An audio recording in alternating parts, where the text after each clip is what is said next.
आप सभी को मेरी तरफ से राधे राधे, जय बद्री विशाल।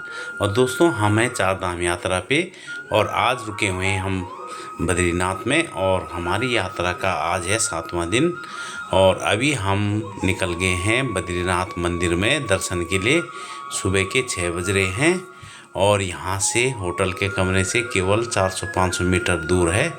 तो हमने सोचा कि पैदल ही मंदिर के लिए निकलते हैं और इसके बाद मंदिर में बद्री विशाल के दर्शन के बाद हम आपको ले चलेंगे माणा गांव, गणेश गुफा, व्यास गुफा, भीमशिला और स्वर्ग रोहिणी के रास्ते पे, जहाँ से कि पांडव स्वर्ग की यात्रा की थी। और उसके बाद सरस्वती नदी। और आज ही हम यहाँ से वापस जाएंगे जोशीमठ के लिए। जय बद्री विशाल की जय चौथा धाम। और जोशीमठ में आपको दिखाएंगे नरसिंह भगवान का विशाल मंदिर और उसका इतिहास।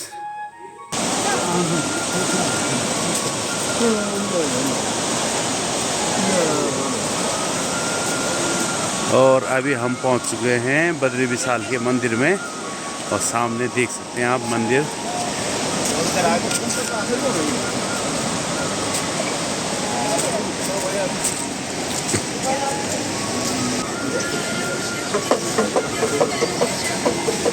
और ये है अलकनंदा नदी पर पुल मंदिर जाने के लिए।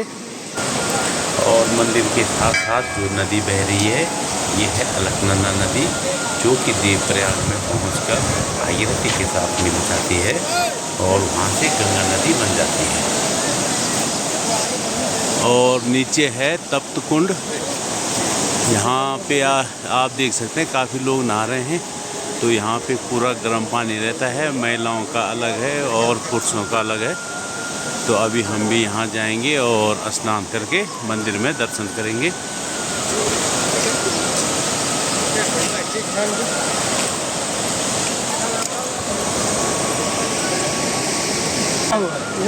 वो नीलकंठ पीछे तक लगी शर्ट।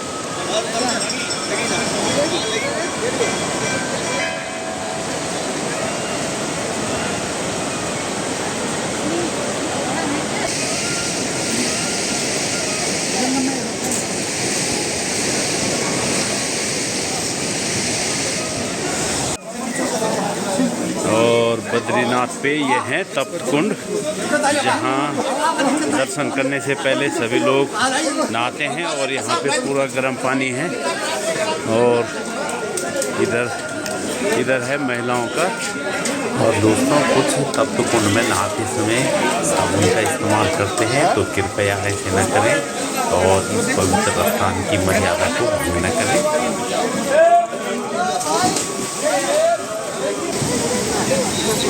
और अभी सभी लोग तप्त कुंड में नहा चुके हैं और अभी हम जाएंगे बद्री विशाल के दर्शन के लिए।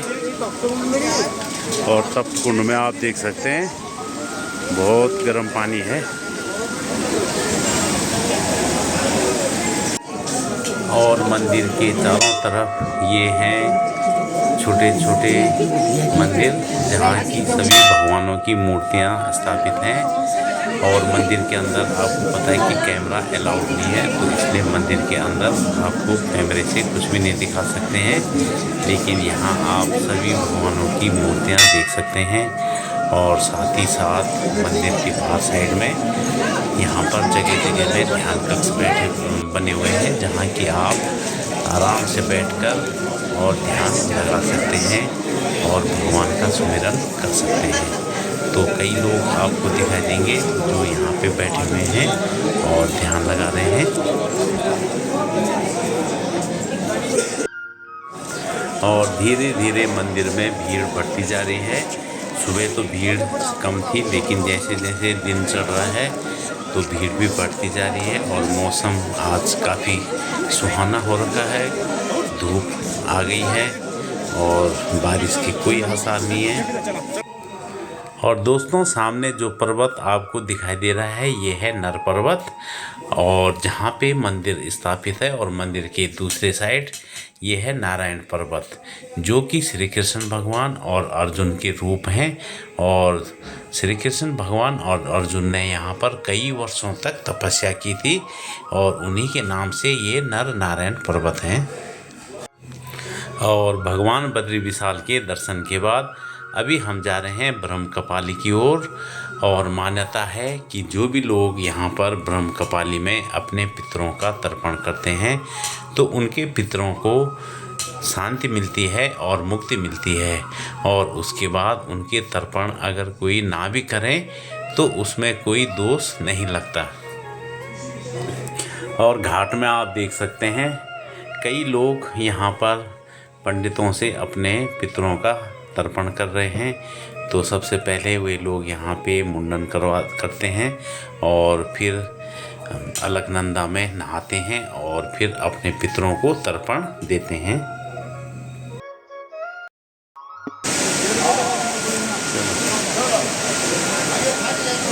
खाली खाली आई पूजा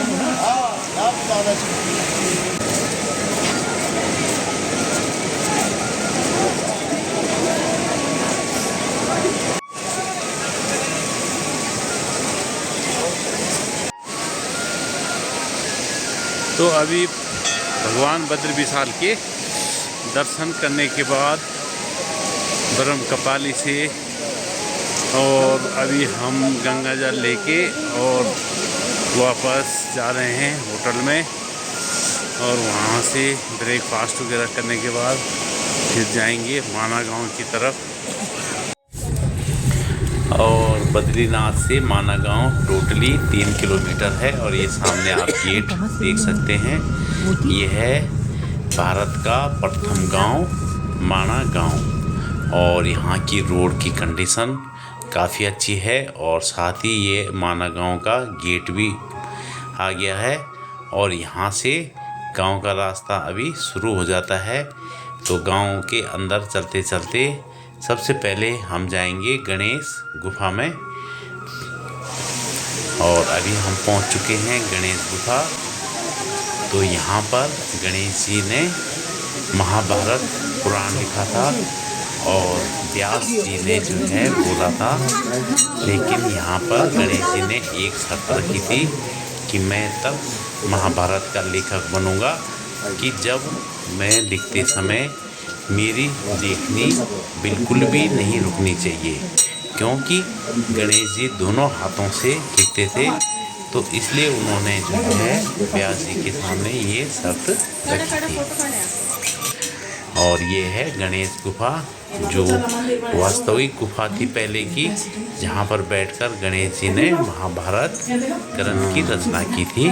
और हम लोग इसी की जो है परिक्रमा कर रहे हैं, और इसका जो है एक नया मंदिर भी आगे बना हुआ है, जिसमें कि पंडित जी बैठे हुए हैं, लेकिन वहाँ की फ़ोटो लेना अलाउड नहीं है, तो इसलिए आपको वो नहीं दिखा सकते हैं।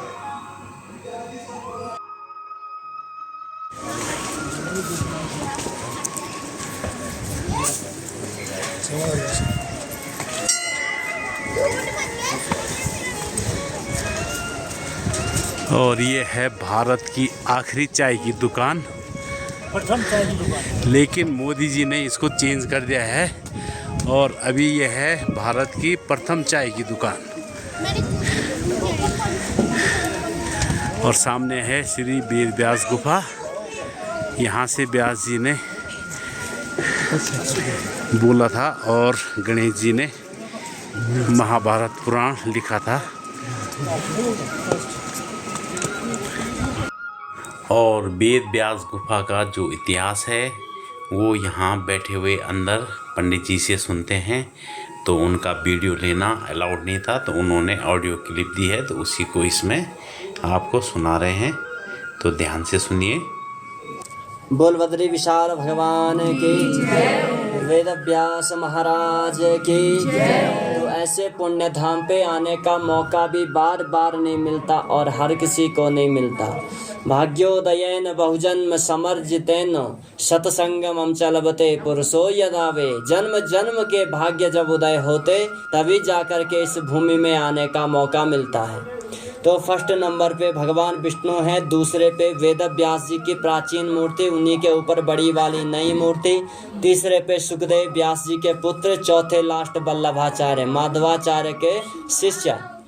तो वेद व्यास जी ने इसी पावन गुफा में बैठ करके जितने भी हमारे ग्रंथ वेद पुराण शास्त्र हैं उन सब की रचना यहीं पे की थी।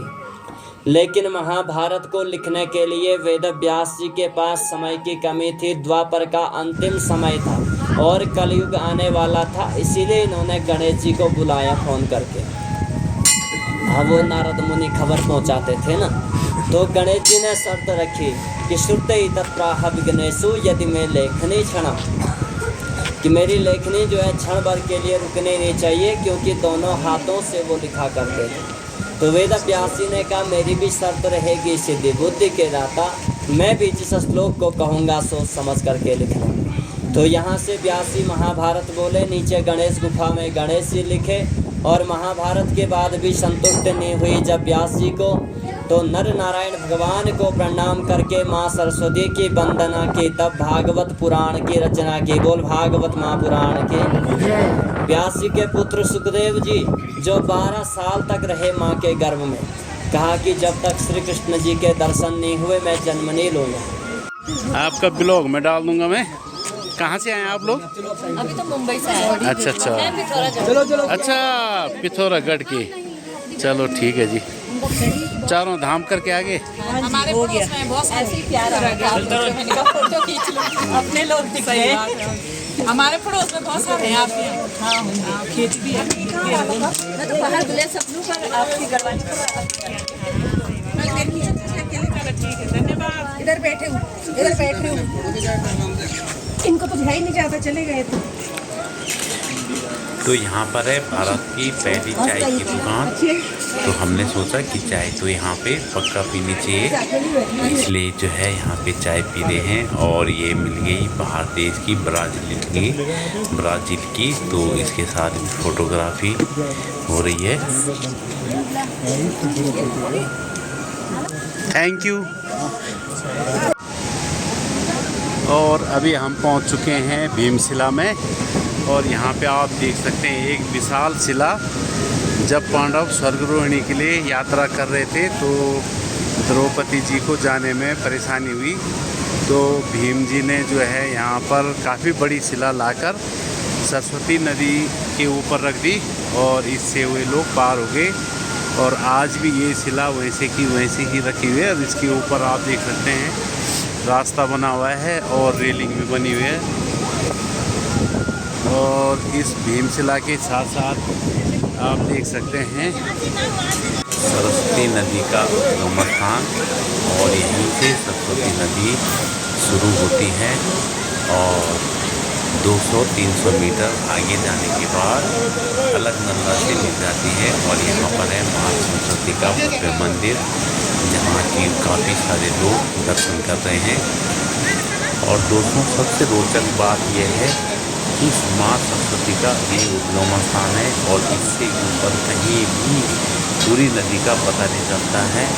लेकिन यहाँ पर आप देख सकते हैं कि बहुत सारा पानी एकदम प्रकट हो रहा है और पूरा नदी का रूप ले रहा है। और माँ सरस्वती यहाँ पर प्रकट होकर यहाँ से 200 मीटर नीचे जाती है।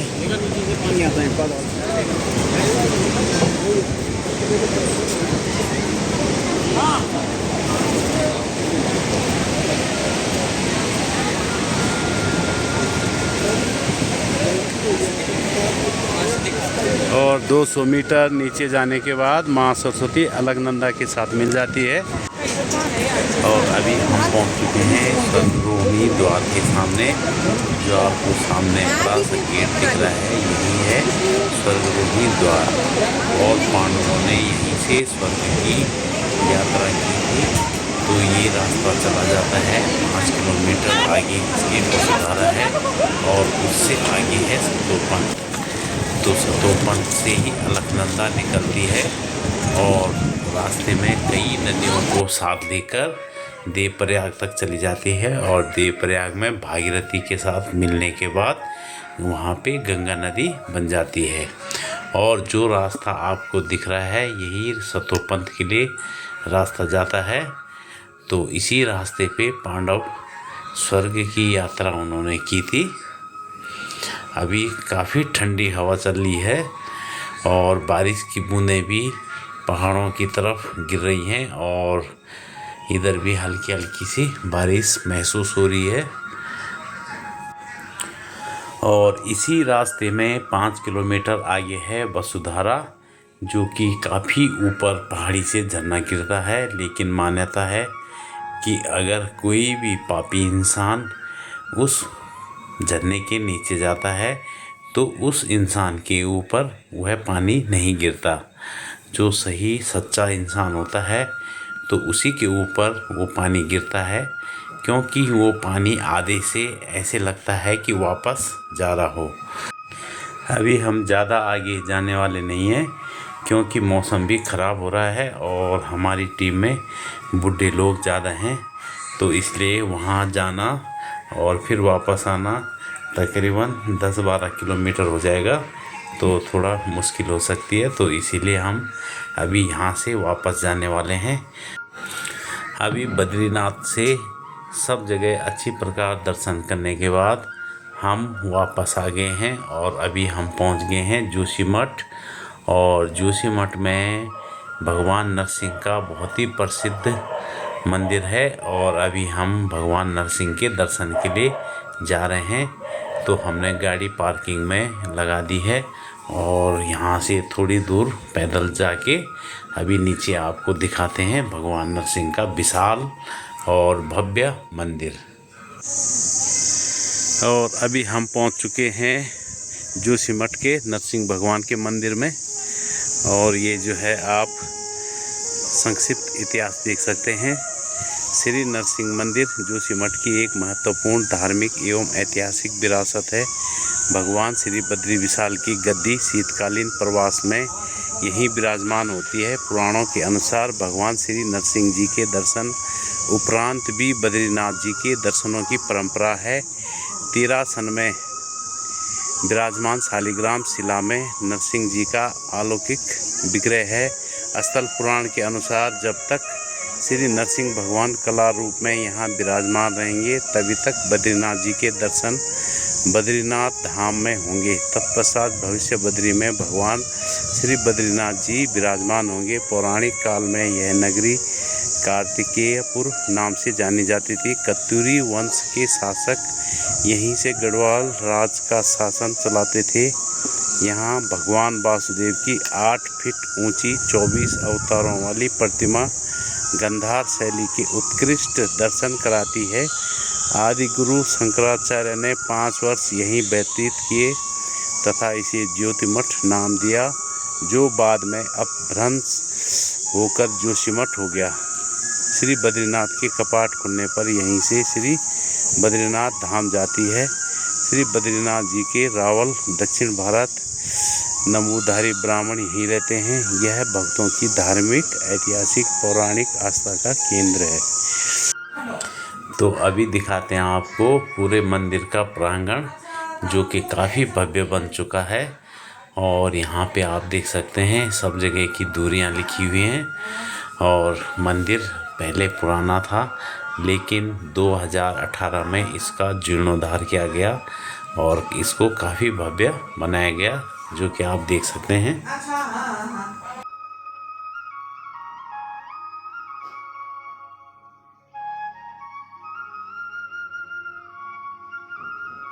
तो आज का वीडियो आपको कैसे लगा दोस्तों? अगर वीडियो अच्छा लगा हो तो लाइक करें, अपने दोस्तों के साथ शेयर करें, कमेंट करें। और जिन लोगों ने चैनल को सब्सक्राइब नहीं किया तो चैनल को सब्सक्राइब करें। मिलेंगे आपको कल के वीडियो में, और कल का वीडियो होने वाला है बहुत ही इंटरेस्टिंग। तो तब तक करें इंतज़ार। और जय बद्री विशाल, जय देवभूमि उत्तराखंड।